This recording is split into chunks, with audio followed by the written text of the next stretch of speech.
A paz do Senhor, meus irmãos. É um prazer mais uma vez estarmos reunidos para juntos aprendermos um pouco mais da palavra de Deus.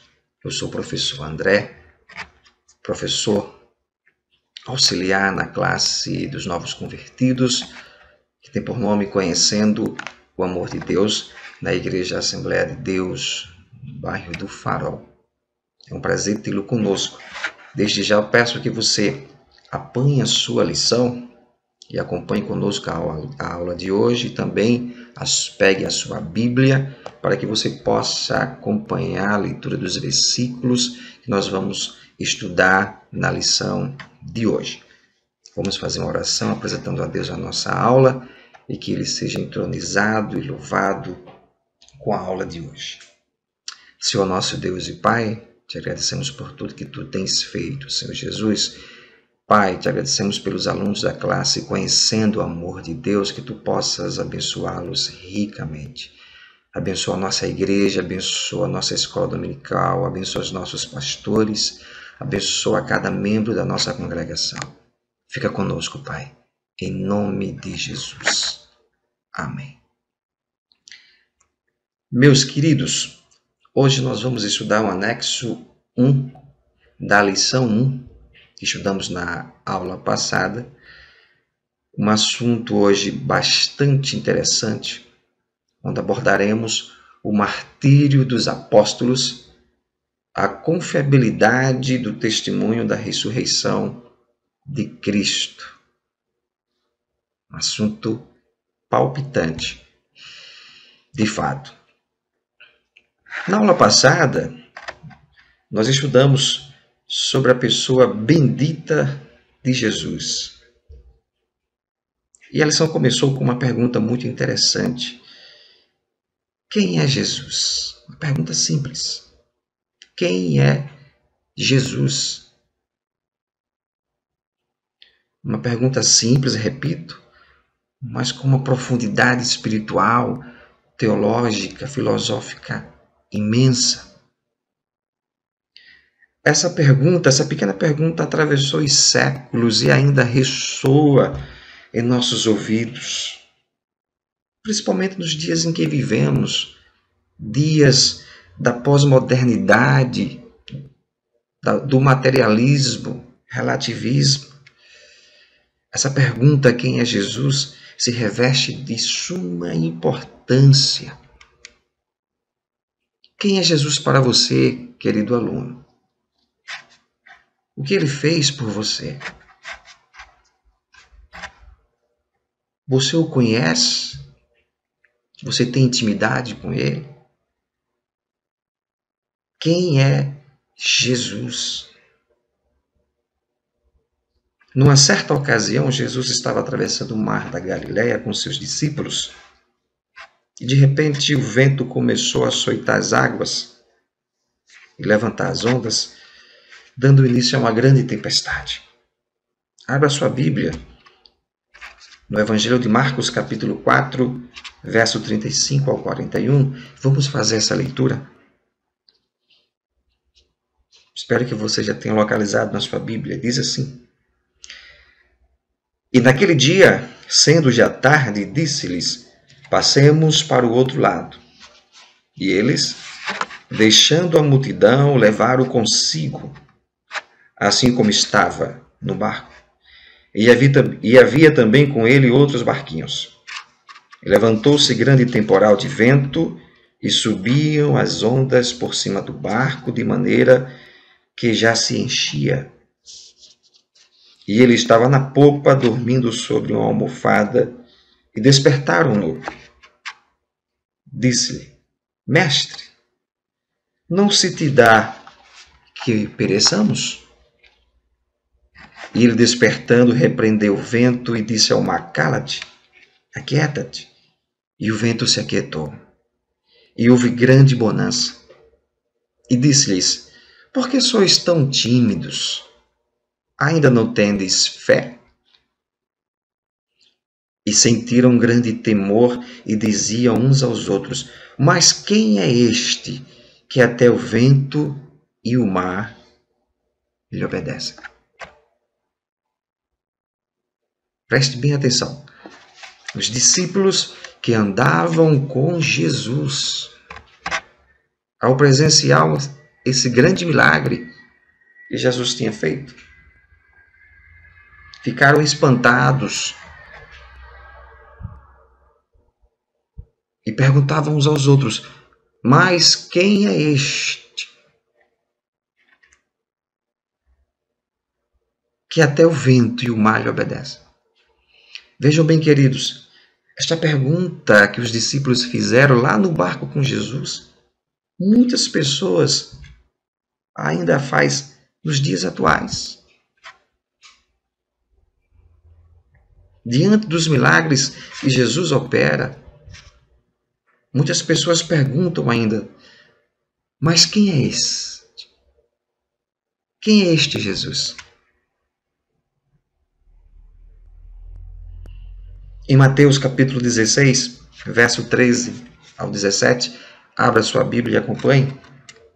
Encontramos uma narrativa muito interessante. Jesus começa a questionar, a pesquisar junto aos seus discípulos sobre o que o povo achava quem ele era. Interessante isso.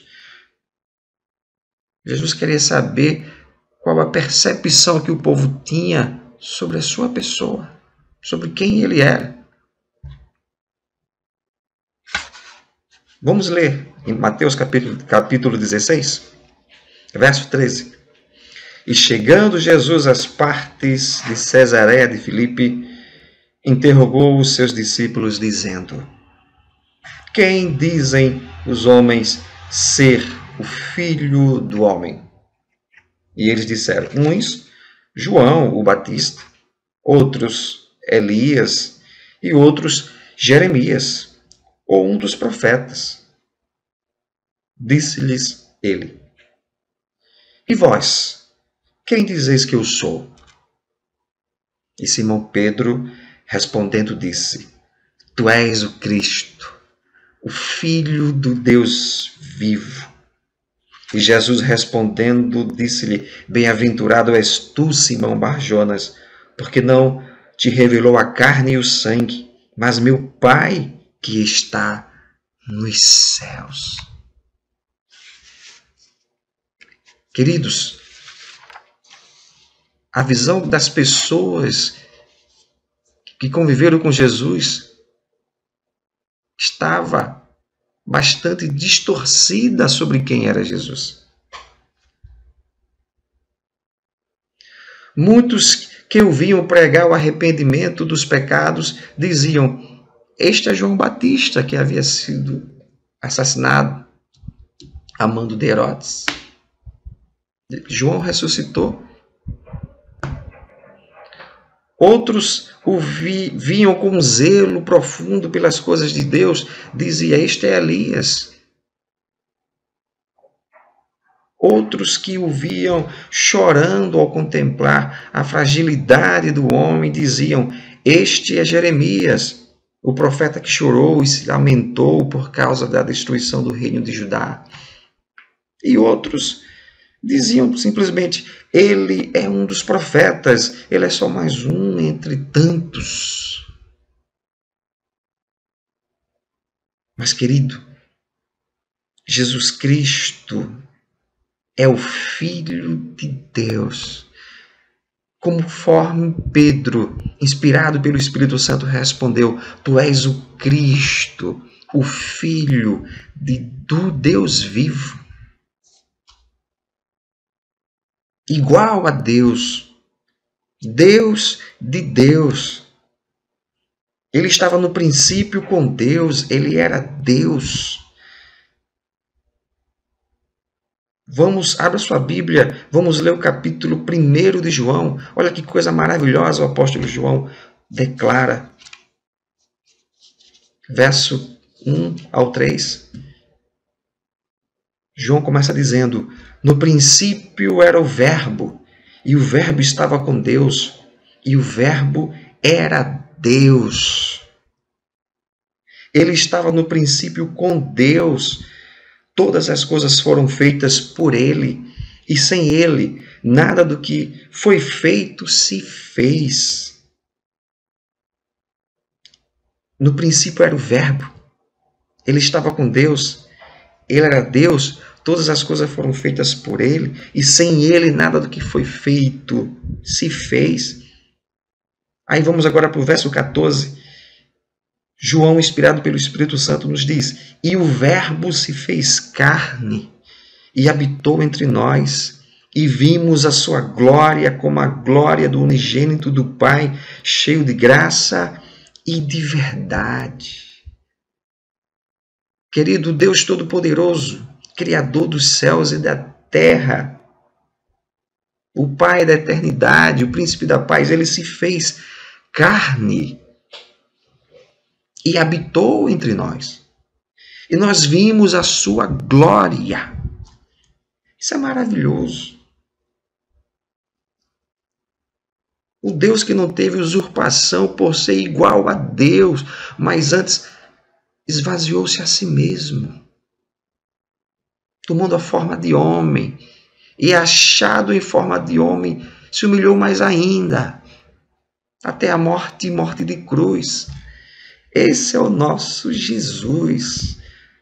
Tu és o Cristo, o Filho do Deus vivo. Mas há sempre aquele grupo que não quer acreditar, que precisa ver para crer. E certos escribas e fariseus, mestre entre o povo, aproximaram-se de Jesus e pediram-lhe um sinal no céu. Tem gente que só crê se tiver sinal, se tiver milagres. Nós encontramos esse relato em Mateus capítulo 12, verso 38 ao 40. Abra sua Bíblia aí, querido aluno, acompanhe essa leitura. Acompanhe essa leitura. Verso 38. Então alguns dos escribas e dos fariseus tomaram a palavra dizendo: Mestre, quiséramos ver da tua parte algum sinal. Mas ele lhes respondeu e disse: uma geração má e adúltera pede um sinal, porém não se lhe dará outro sinal, senão o sinal do profeta Jonas. Pois como Jonas esteve 3 dias e 3 noites no ventre da baleia, assim estará o Filho do Homem 3 dias e 3 noites no seio da terra. Jesus deixava claro com essa citação do profeta Jonas, que como o profeta Jonas ficou 3 dias no ventre de um grande peixe, ele, Jesus Cristo, morreria, padeceria numa cruz, mas ao 3º dia ele ressuscitaria. Jesus está a nos dizer que sua paixão, morte e ressurreição são provas cabais e suficientes para crermos nele.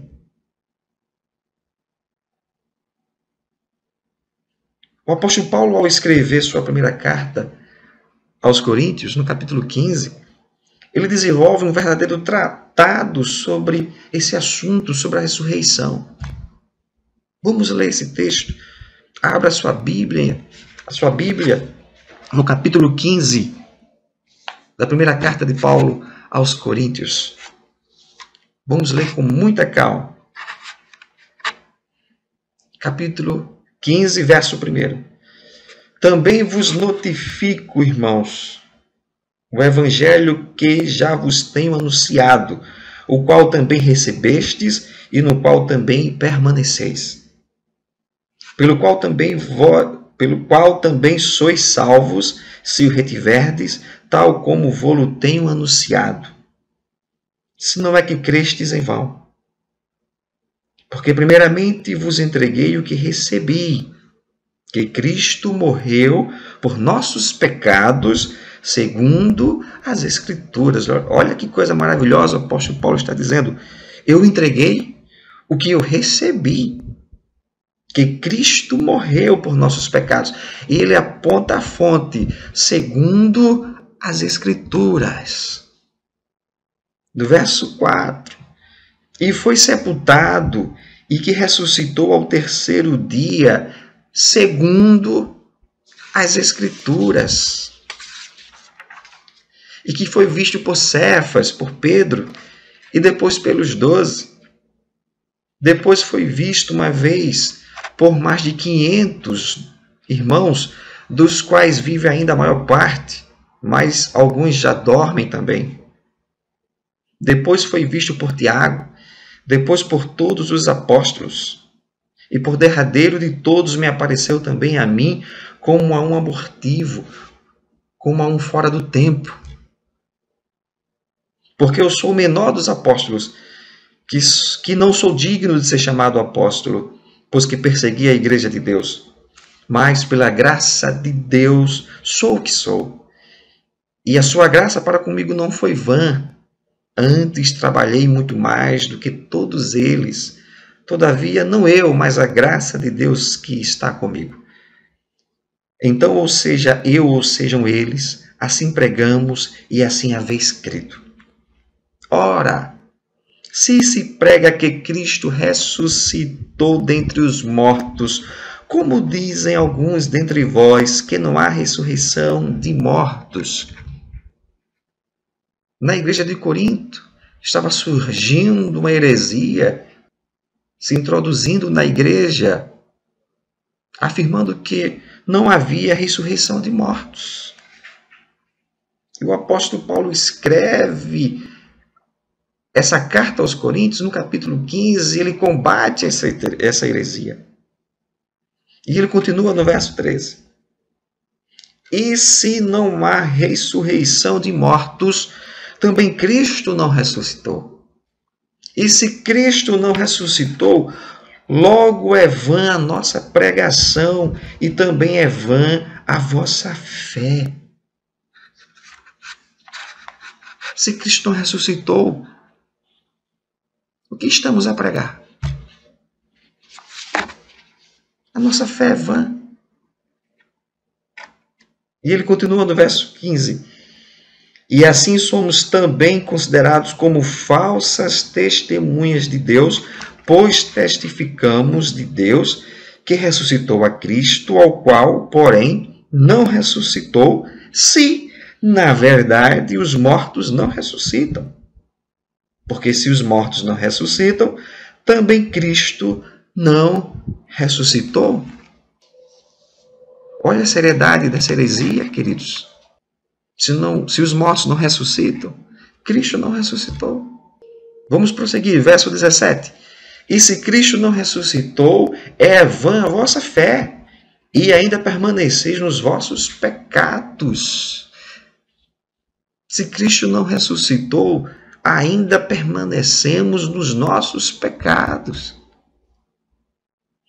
E o apóstolo continua, e também os que dormiram em Cristo estão perdidos. Aqueles que morreram na esperança da ressurreição estão perdidos. Verso 21. Porque assim como a morte veio por um homem, também a ressurreição dos mortos veio por um homem. Porque assim como todos morrem em Adão, assim também todos serão vivificados em Cristo. Eis aqui vos digo um mistério, estou lendo agora o verso 51. Eis aqui vos digo um mistério, na verdade nem todos dormiremos, mas todos seremos transformados. Num momento, num abrir e fechar de olhos, ante a última trombeta, porque a trombeta soará e os mortos ressuscitarão incorruptíveis e nós seremos transformados. Essa é a nossa esperança. Jesus Cristo ressuscitou. Jesus Cristo ressuscitou. E os apóstolos e os crentes, os discípulos da igreja primitiva são testemunhas oculares da paixão, morte e ressurreição de Cristo. E o testemunho desses servos de Deus, ele grita nos nossos ouvidos: Jesus Cristo ressuscitou. Oh, glória a Deus. Queridos, neste capítulo 15, Paulo lista 6 consequências desastrosas se a ressurreição nunca tivesse ocorrido. A primeira: pregar sobre Cristo seria vão. Se Cristo não ressuscitou, pregar sobre Cristo seria vão. A segunda: fé em Cristo seria vão. A nossa fé seria em vão se Cristo não ressuscitou. A terceira: todas as testemunhas e pregadores da ressurreição seriam mentirosos. A quarta consequência: ninguém poderia ser remido do pecado. Quinta: todos os cristãos que dormiram na esperança da ressurreição estariam perdidos. Sexta consequência: os cristãos seriam os mais infelizes de todos os homens.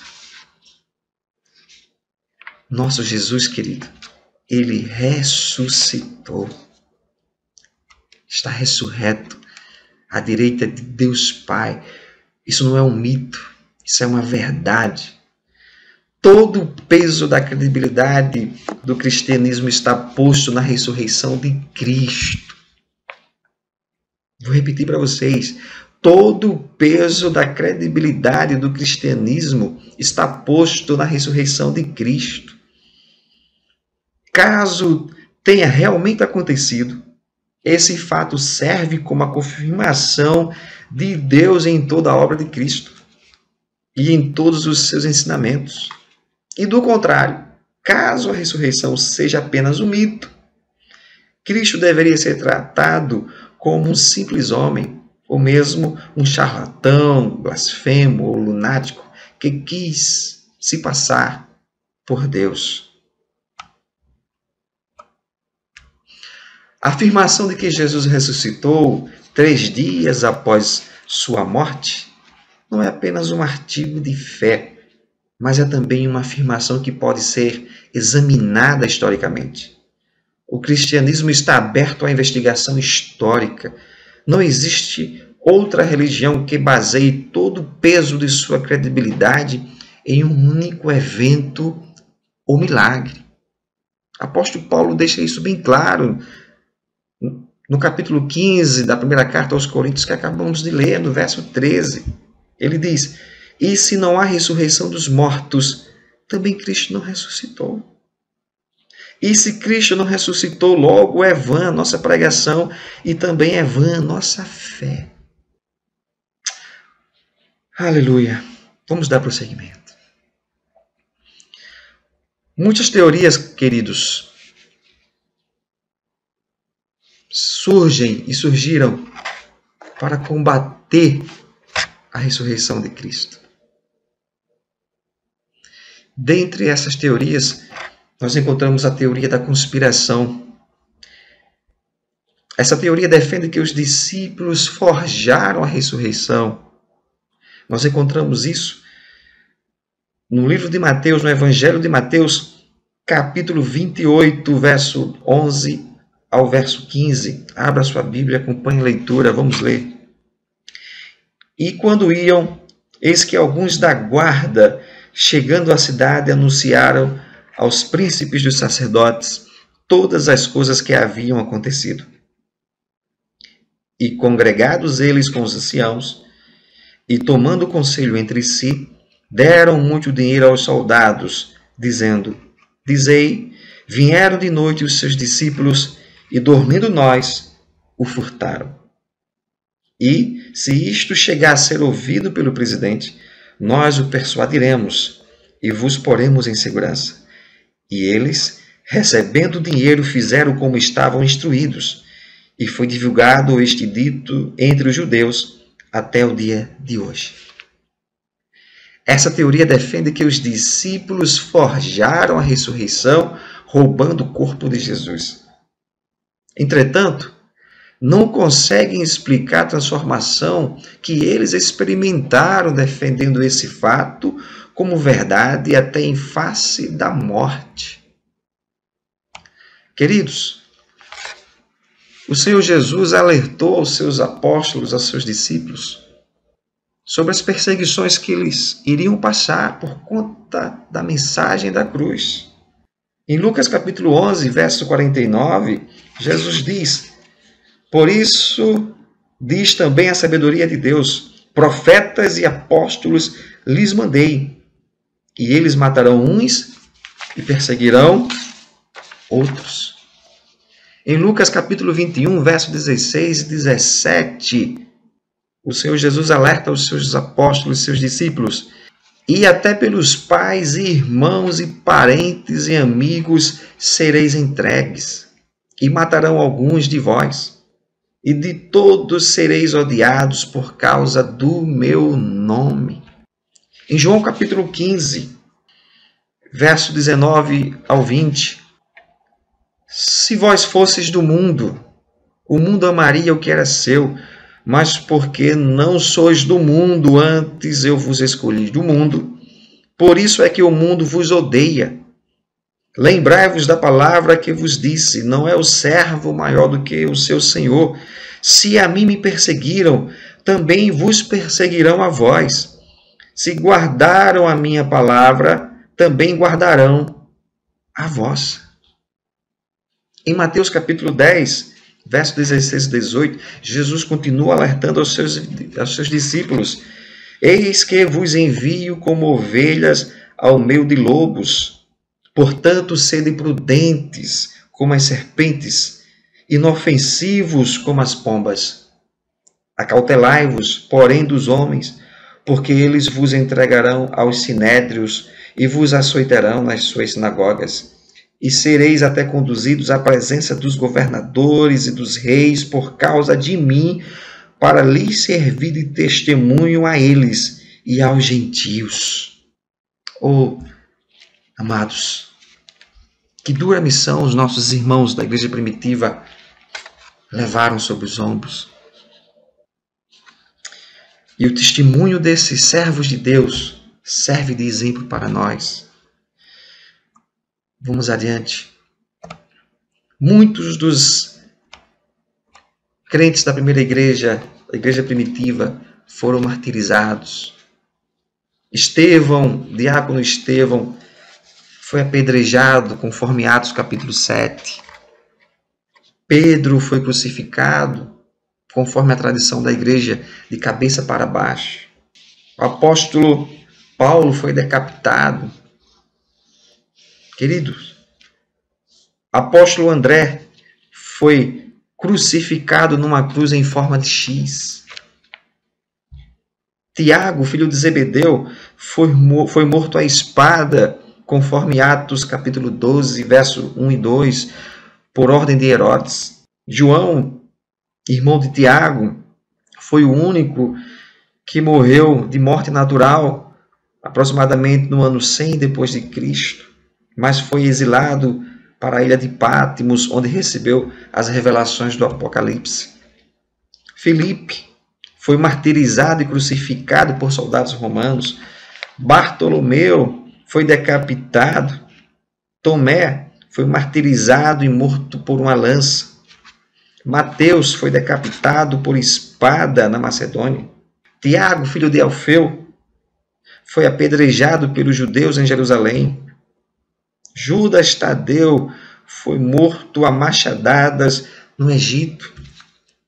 Simão Zelote sofreu martírio na Palestina durante o reinado do imperador Domiciano. Matias foi crucificado na Judéia. Todos estes sofreram por defender a mensagem da cruz. Eles servem de prova, queridos, que a mensagem da cruz é real, é verdadeira, que o nosso Jesus ressuscitou. Vejam só, queridos, os primeiros cristãos copiaram os apóstolos e se recusaram a negar sua confiança nos relatos das testemunhas oculares. Muitos cristãos foram jogados nas arenas, queimados nas fogueiras, crucificados, porque eles tinham plena confiança no relato das testemunhas oculares que viram Jesus ressurreto. Este é um fato de importância vital. Na história da psicologia, não se tem notícia de ninguém que estivesse querendo morrer por algo que sabia ser mentira. Alguém morrer por algo que ele sabe que é uma mentira é quase impossível, é inimaginável. Os apóstolos, os discípulos, os primeiros cristãos morriam porque eles sabiam que era verdade. Eles tinham visto, eles foram testemunhas oculares da ressurreição de Cristo. Entretanto, no martírio dos primeiros cristãos, que afirmaram ter visto a morte e a ressurreição de Jesus, encontramos a validação do testemunho ocular dessas pessoas. Um martírio como esse, sem receber qualquer tipo de vantagens, validaria o depoimento de qualquer testemunha ocular em qualquer investigação forense. O martírio dos primeiros cristãos, amados, repito, afirmam a morte e a ressurreição de Jesus. Convalidam o testemunho desses homens e mulheres que entregaram suas vidas pela mensagem da cruz. Nos serve de exemplo. Convalidam, reforçam a nossa fé. Glória a Deus. Queridos, o efeito dessa mensagem foi tão grande na vida dos apóstolos que Pedro, antes da morte e ressurreição de Cristo, negara Jesus. Nós encontramos isso em Lucas, capítulo 22, versos 56 ao 60. Mas depois da morte, ressurreição e da descida do Espírito Santo, apóstolo Pedro prega no dia de Pentecostes. Aquele homem que era tímido, aquele homem que era um homem limitado, agora impulsionado por essa verdade, impulsionado pelo poder do Espírito Santo, prega e quase 3.000 pessoas se convertem. Olha a transformação na vida desse homem. E não parou por aí. Pedro é levado ao Sinédrio, como Jesus havia predito. E diante do Sinédrio, os principais insistem, ordenam que ele pare de pregar em nome de Jesus. E Pedro responde a eles da seguinte forma, em Atos capítulo 4, verso 19 e 20. Pedro respondeu assim: respondendo, porém, Pedro e João lhes disseram: julgai vós se é justo diante de Deus ouvir-vos antes a vós do que a Deus, porque não podemos deixar de falar do que temos visto e ouvido. Não podemos deixar de falar do que temos visto e ouvido. Pedro viu Jesus ressurreto.